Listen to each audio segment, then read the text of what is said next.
Hello বন্ধুরা, আজকে বানাবো আন্ডা ফ্রাইড রাইস। তো দেখো, এই যে সসপ্যান দিয়ে দিয়েছি, হিটার চালু করে দিয়েছি। এইদিকে আন্ডা আছে, তেল, ধনেপাতা, রসুন চপিং, টমেটো, কাঁচা লঙ্কা, পেঁয়াজ।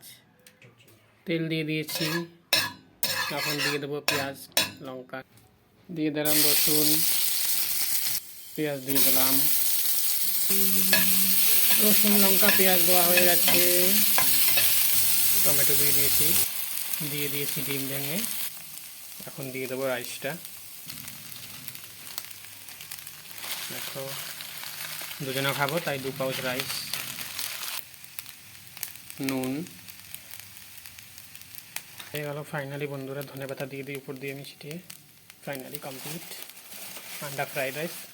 তো এখন খেয়ে নেবো, খাবার পালা। ফাইনালি হয়ে গেছে এক আন্ডা ফ্রাইড রাইস কমপ্লিট।